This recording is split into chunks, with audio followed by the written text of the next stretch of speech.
Ladies and gentlemen, Texas has entered the chat.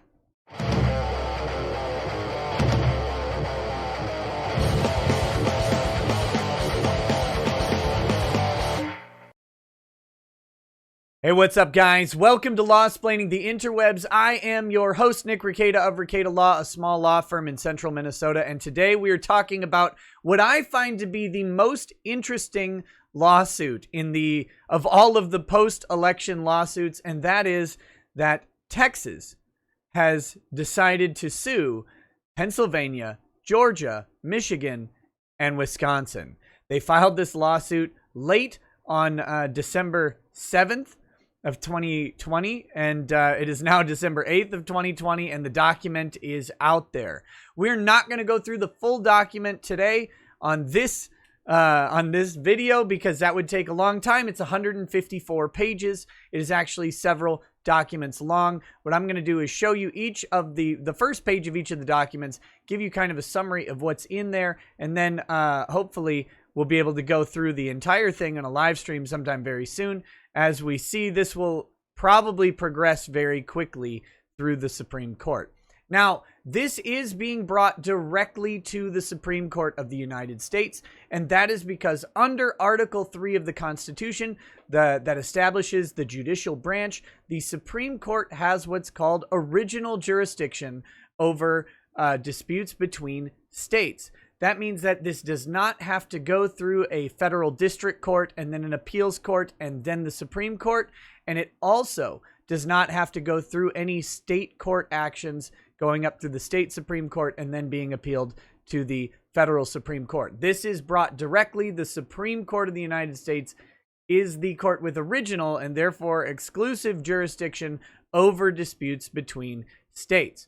And there's a very strong argument that this is not a discretionary jurisdiction, that the Supreme Court cannot just out of hand reject this lawsuit, that they must take it as a right of the states to go ahead and file. One other aspect of this sort of original jurisdiction and being between states is this is not an 11th Amendment issue. What is the 11th Amendment, you might ask? Well, that is state immunity from lawsuits under certain circumstances. And that is when a citizen of a foreign state, as in outside the United States, or another state within the United States, decides to sue a state, they're actually barred by the 11th Amendment from doing so.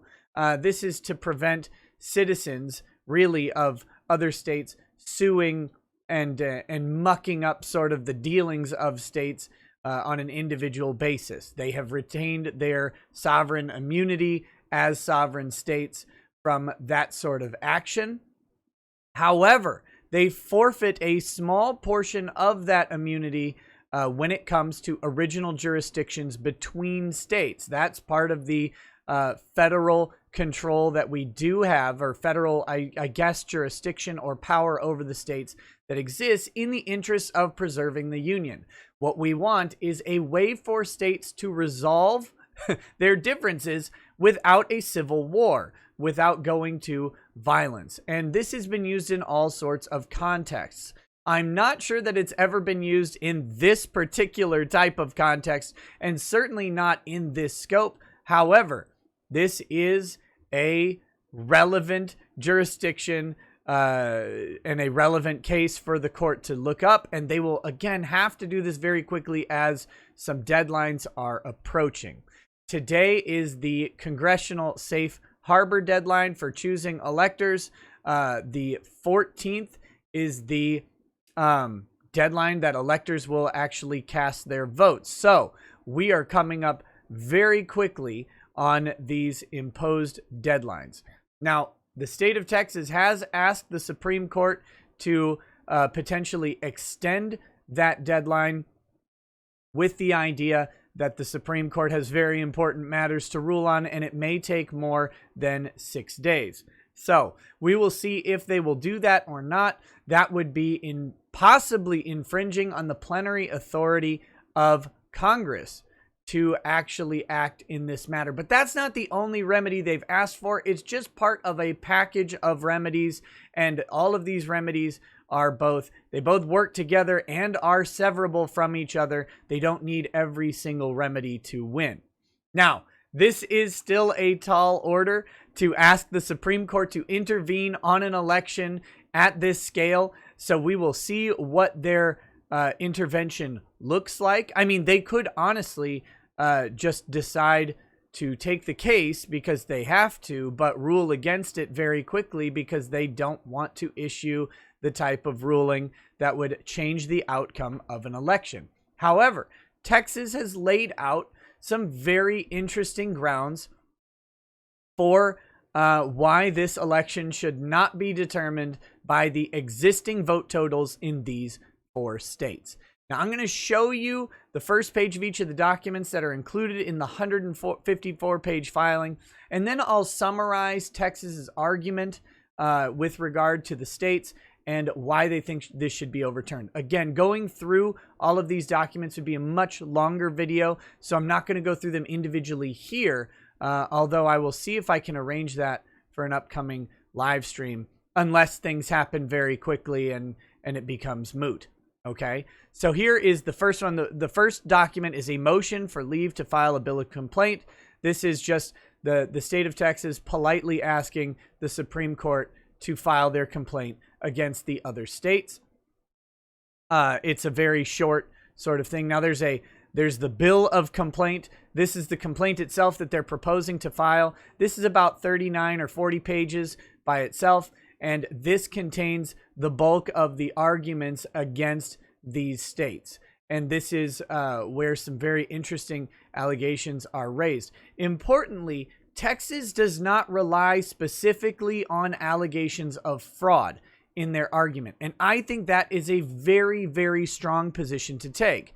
Texas instead relies on what I would call the specter of fraud, the possibility of fraud that is unknowable. And that is in regards to each of the states listed respective unconstitutional, claims Texas, changes to the state's election procedures leading up to this election. I'll get back into what I mean by that in a little bit, but let's move on to what the next document is. The next document is the brief in the support of motion for leave to file the bill of complaint. So this is, the motion for leave is just simply saying the court, we move for leave to file this bill of complaint against the following states. And then this brief is their legal authority to do so. It contains some similar arguments as to why they should be filing the bill of complaint. Then we have a motion for expedited consideration of the motion for leave to file a bill of complaint and for expedition of any plenary considerations of the matter on the pleadings if plaintiff's forthcoming motion for interim relief is not granted. So we've got kind of a mouthful here, but they're basically saying the court has to act quickly. And the reason they have to act quickly is because their motion for interim relief involves staying that December 14th deadline where the electors are supposed to cast their votes. And if that is not granted, it will likely be because, again, the plenary authority of Congress to the federal Congress to set the dates and times of choosing electors. If Congress has that plenary authority and the judiciary can't step in, then they can't push back the deadline. Then we need an expedited consideration of everything. It all has to move within the next 6 days if they're unwilling or unable to extend that deadline. So that's kind of what's going on here. It's a little more complicated, but again, we're summarizing for the gist of the action.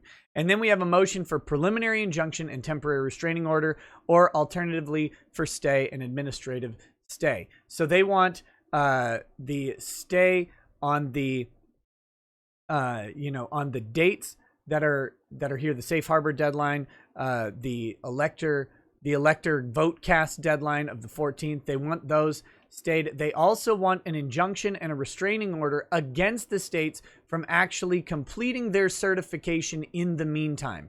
They're saying that certification and the actual choosing and appointing of electors would be so injurious that it needs to be stopped by this court. The court must step in and do that. Can the court actually do that? Not entirely sure, but if a court can do it, it's the Supreme Court of the United States. So they're going to ask for that remedy. So those are the documents that are in this filing all together. The main thrust of it is in this bill of complaint, and that is where the questions come in about what Texas is alleging to be unconstitutional changes to the state legislature's rules around elections. And this is the theme in all four of these states, and it's also why I think Texas has made a very reasonable legal case. So to summarize how this kind of works generally, when a state makes its election law, it makes its election law under authority reserved to the states in the elections and electors clauses of the Constitution.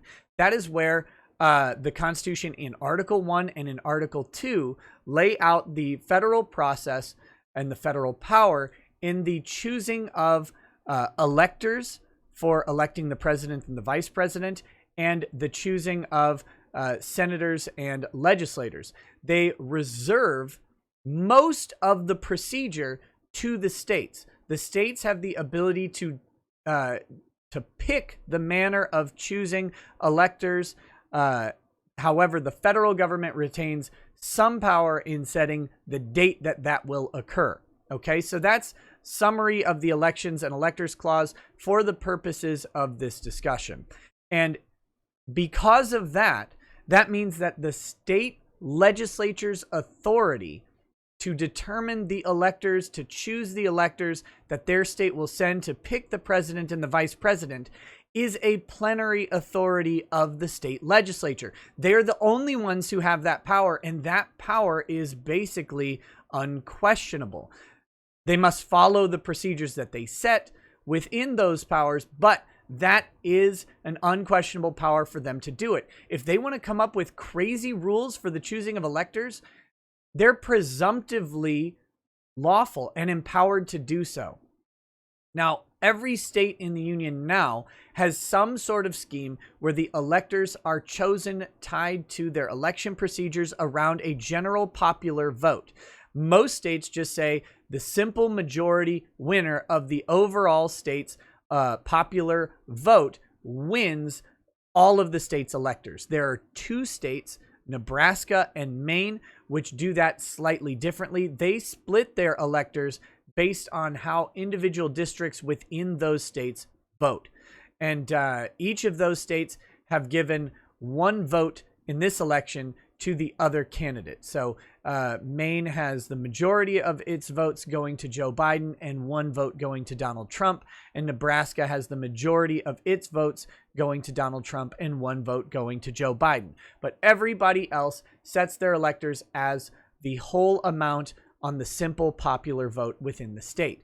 That includes the 4 defendant states and the plaintiff state of Texas in this case. So what Texas is alleging, however, is that the state legislatures set up their election schemes, their election laws and statutes about how their elections are to be accomplished.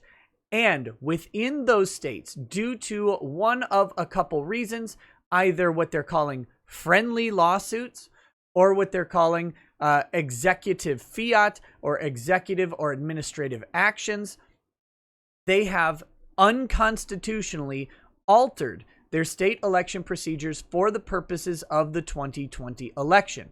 And by doing that, by altering the election procedures set out by the state legislatures, they are in fact violating not only the state legislature's laws, but they are thus violating the federal Constitution.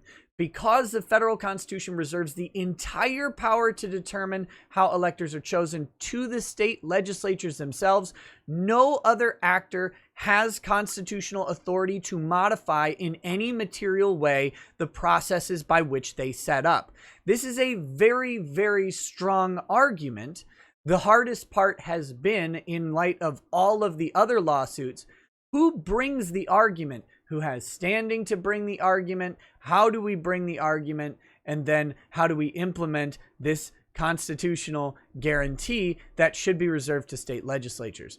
That has been the challenge. Here, Texas is attempting another avenue, and we don't know if it'll be successful. However, they have they have the jurisdictional issue covered going straight to the Supreme Court. They should have standing. Their standing argument is that they are injured because they have cast their electors for Donald Trump.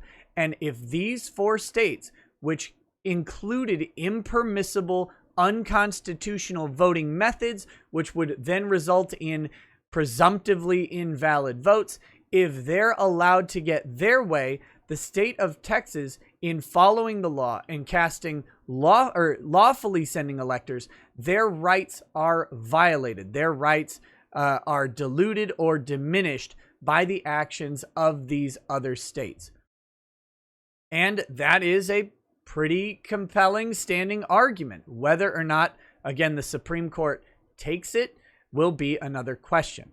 So the main allegations in each of the states involve, like I said, an unconstitutional or impermissible change to how those states' election procedures work within the states.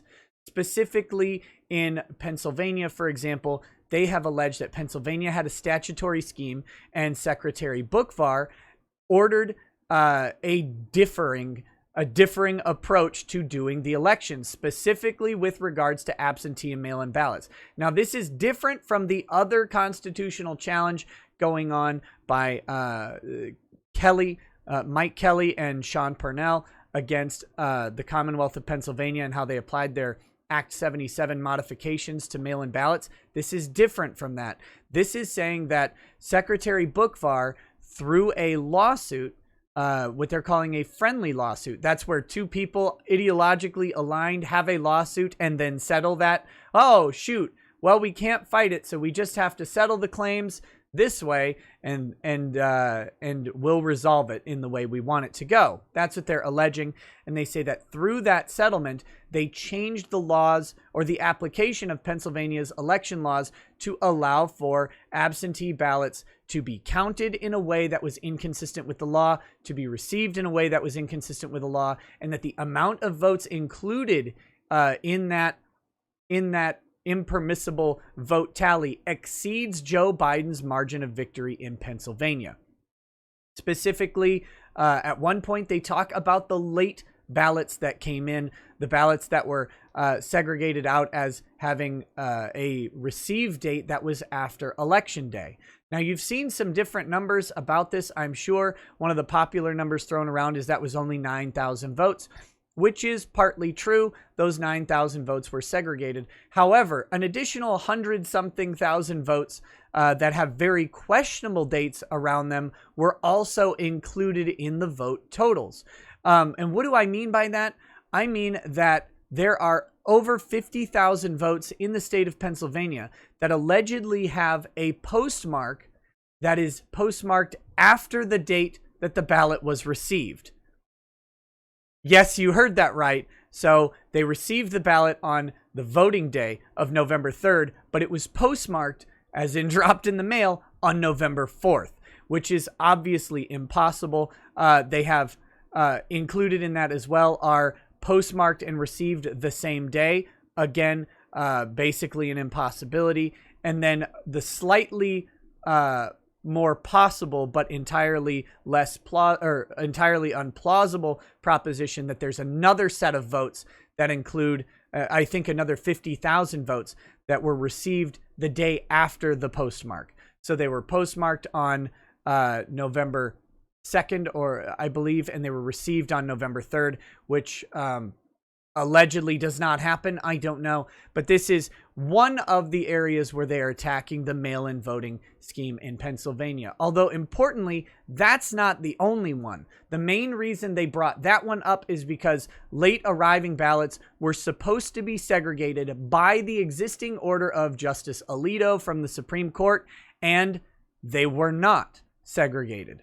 And so Texas is laying out how the violation of the Supreme Court's order to segregate out these ballots that alone may exceed the margin of error or the margin of victory in this case. But there are other allegations about the process as well, leading to more votes. Going through Georgia, Michigan, and Wisconsin, we find similar themes. We find that they are alleging that, again, either through action of the executive branch, like the Secretary of State in Georgia and Pennsylvania, or through friendly lawsuits. Same thing, actually, Georgia and Pennsylvania have friendly lawsuits as well, that they unconstitutionally changed the procedures to allow for what they're calling overall a lack of security and a lack of verification against fraud. In Michigan, the numbers are absolutely staggering. Along with this, it's not included in the filing, but there is a PhD who has done statistical analyses of these sorts of these election challenges and talked about things like probabilities of victory. His actual documents are not included in this copy of the filing that I have, so I can't really look into that. And again, I'm not an expert on statistics, so that argument will be up to the court and will be up to the other states to attempt to discredit this particular witness. They do reference several witness affidavits, several eyewitness testimonies, both in this case and in other cases that have been brought under oath testimonies of things like the improper treatment of poll observers and of things like that. However, they're not specifically alleging fraud with specific instances of fraud. And again, that's not a bad thing. The reason that's not a bad thing is because it's really, really hard to attach a name to a fraudulent act that is big enough to actually overturn an election. That's a very difficult thing. And it's because of how our nation has set up secret elections that preserve the privacy of the vote for the voter.